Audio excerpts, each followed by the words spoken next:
Olá, pessoal. Hoje mais um vídeo, então, com mais um dos tópicos aí da nossa disciplina, tá? Hoje a gente vai falar sobre... A gente ainda está na parte de fundamentos, né? Então, hoje a gente vai falar sobre energia, massa específica, temperatura, pressão, mas algo bem simples ainda, a gente ainda está começando, tá? Eu vou colocar aqui para mostrar para vocês nosso quadro de aula.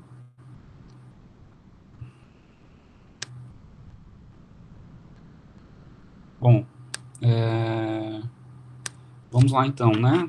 Então, hoje, como eu falei, a gente vai falar sobre energia, tá?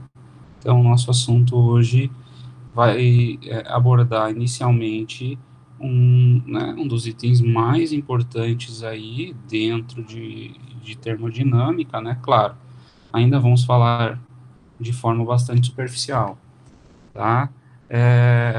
Para iniciar essa abordagem, né? Vamos começar levando em consideração aqui somente a perspectiva microscópica, tá? Então, o que a gente vai considerar? Temos dentro de um sistema, né, de um tambor ou né, um recipiente, temos gás a uma determinada temperatura e pressão.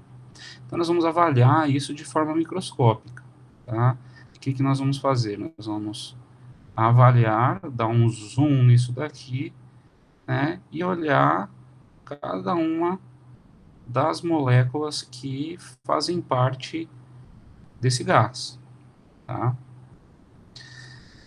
Fazendo, então, essa avaliação, a gente tem três formas principais de energia, considerando essa visão microscópica, tá? Primeiro, é chamada de energia potencial intermolecular.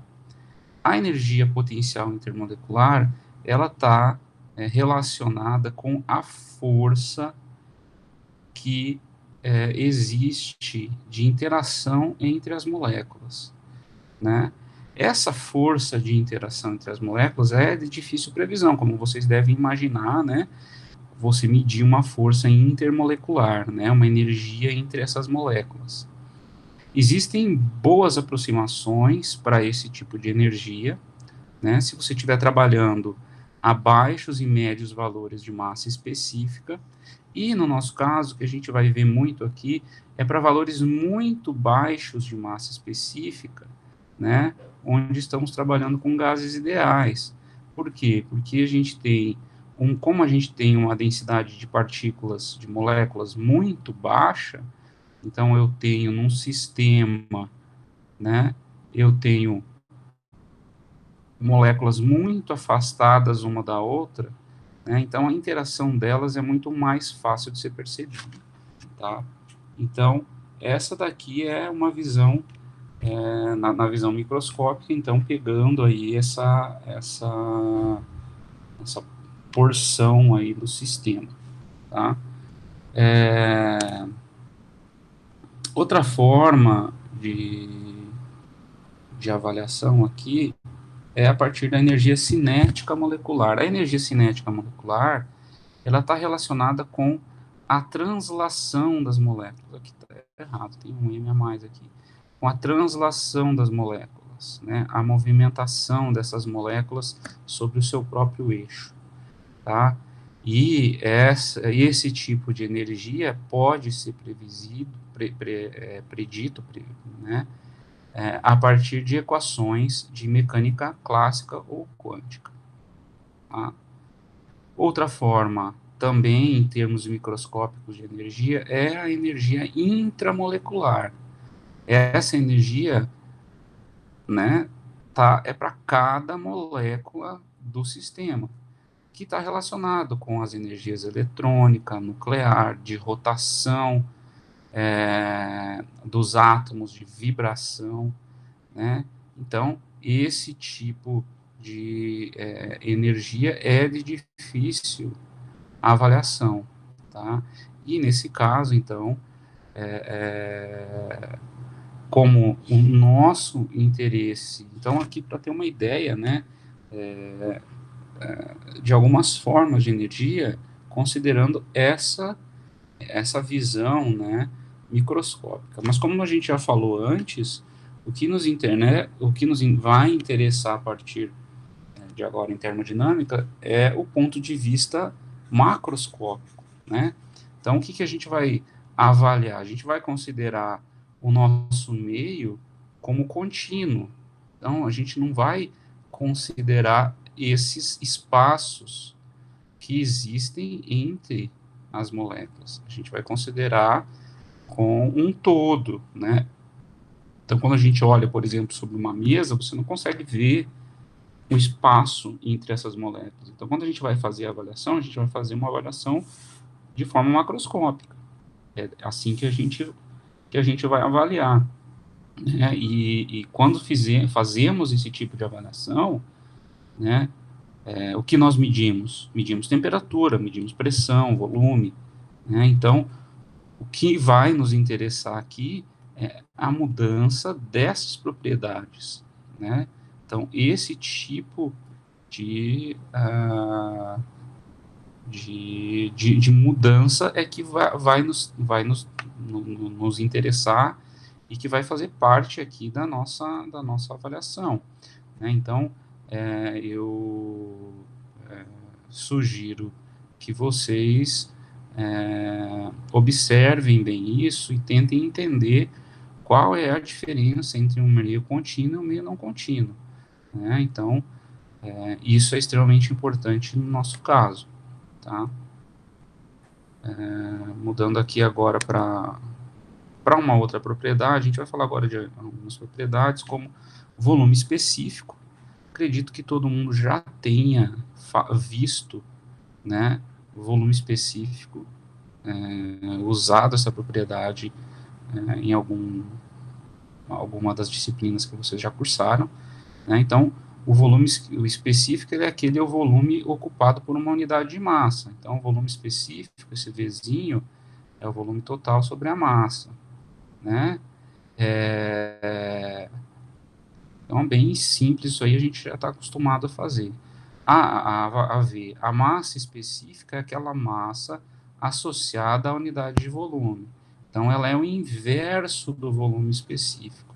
Então, o ρ, a massa específica, é massa sobre volume, né? Quilograma por metro cúbico, por exemplo. Ou seja, ela é o inverso, né, do volume específico. O que também tem uma questão que é importante a gente considerar, que toda vez que a gente for avaliar volume específico ou massa específica, né, se não for falado nada, a gente vai ter que avaliar ela ponto a ponto, né, porque ela pode sofrer influência do campo. Né, então, cada região dentro do sistema pode ter volumes específicos diferentes, dependendo, por exemplo, de um campo gravitacional atuando sobre um sistema, né? Então, se eu tenho aqui, né, um sistema com diferentes, um sistema com uma determinada quantidade de gases, né, a gravidade vai atuar sobre esses gases e, eventualmente, pode ter, por exemplo, digamos que tem um acúmulo de gases aqui na região inferior. Então, eu teria densidades diferentes, né, gradientes de densidades, de volume específico, massa específica dentro desse sistema, tá? Então, isso é importante que a gente também considere. Né?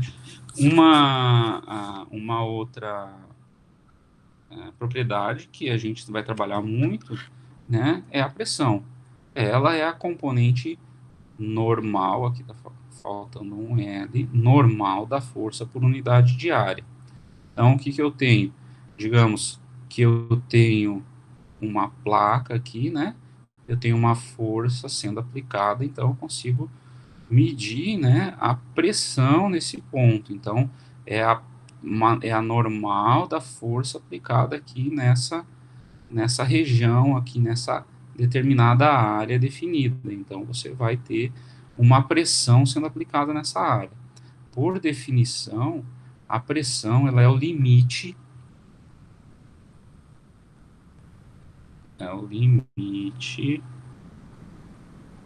esse negocinho aqui é meio chatinho de escrever, mas eu estou tentando me acostumar. De ΔA, né? Ó, de ΔA, tá? Tendendo a ΔA,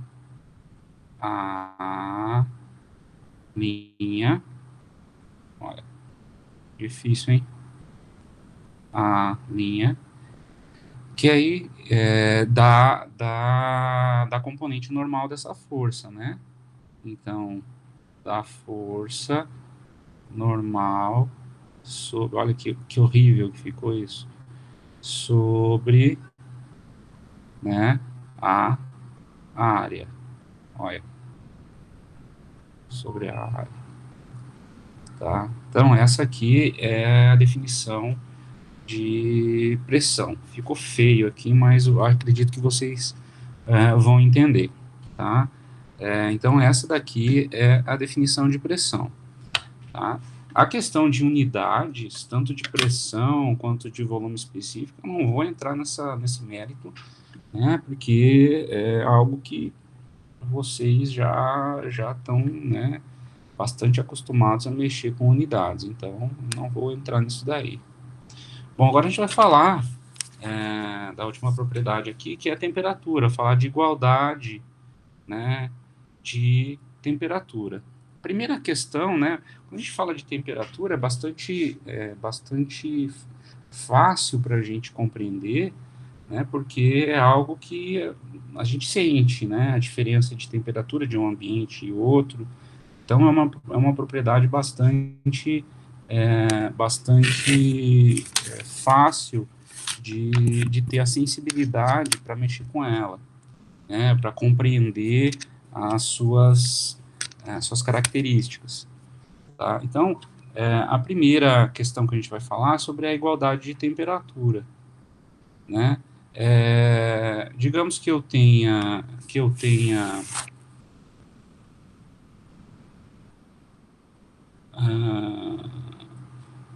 eu estou olhando aqui para ver se eu esqueci de falar alguma coisa.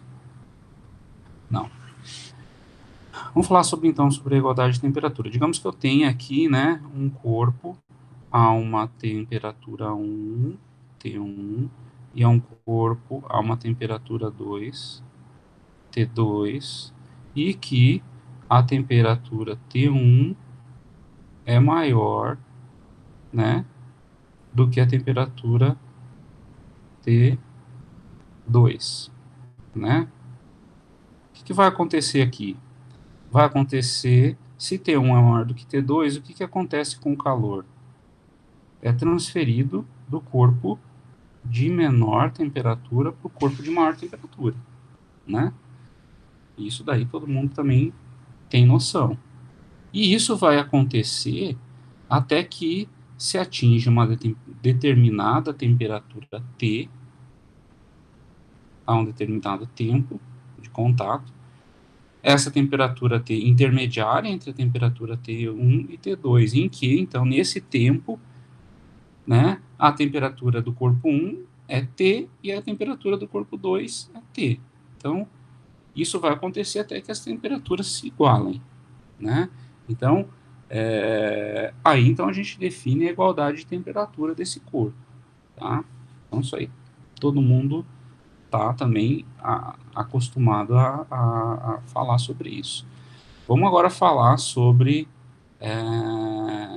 a lei zero da termodinâmica, né? Todo mundo fala da primeira lei, da segunda lei, temos a lei zero, que é a base para o entendimento de medidas de temperatura, por exemplo, utilizando um termômetro, tá? Então, aqui também temos um corpo a uma temperatura T1, um corpo a uma temperatura T2 e um corpo a uma temperatura T3 e, né, o que a gente vai considerar aqui para avaliar, então, a lei zero da temperatura. Então, se o corpo T1, se o corpo 1 tem uma temperatura T1 e a temperatura T1 é igual à temperatura T3,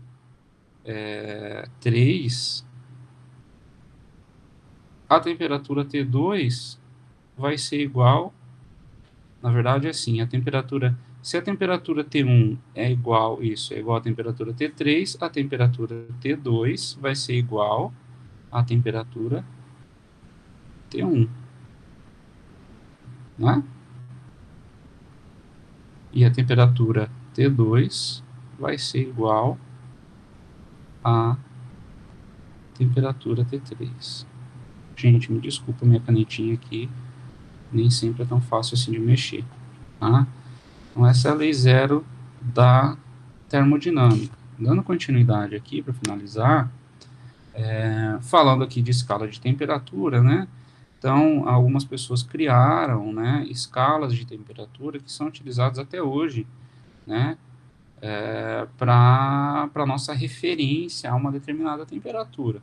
Qualquer um pode criar uma escala de temperatura, né? Esses caras criaram a deles e elas se tornaram escalas que são mundialmente conhecidas, né? A gente tem o grau Celsius, que é a escala que a gente utiliza aqui, né, no Brasil. A escala vai de 0, né, começa de 0 a 100, né, para temperaturas positivas, né, e temos também temperaturas negativas abaixo de 0, todo mundo está muito acostumado com graus Celsius. Temos também Kelvin, né, que aqui está relacionado com a temperatura de graus Celsius, graus Fahrenheit, graus Rankine, e temos outras escalas de temperatura, tá? E isso aí nos ajuda muito a conversão das unidades de temperatura. Gente, assim, essa é uma aula muito simples. Eu peço que vocês vejam nas referências que estão nos planos aí para a disciplina. Eu estou disponível para conversar com vocês no WhatsApp, como a gente já viu e já conversou lá, né? Essas aulas estão sendo todas colocadas no Moodle, e lá no ambiente eu coloquei agora uma atividade para vocês e um outro vídeo que eu encontrei aqui na internet, que é interessante para vocês assistirem, tá? Então, gente, é isso. Eu peço desculpas aí pelas falhas na minha canetinha e desejo a vocês aí um bom final de semana. Assim que possível a gente já vai ter outras atividades e mais outras aulas, tá? É isso, um grande abraço.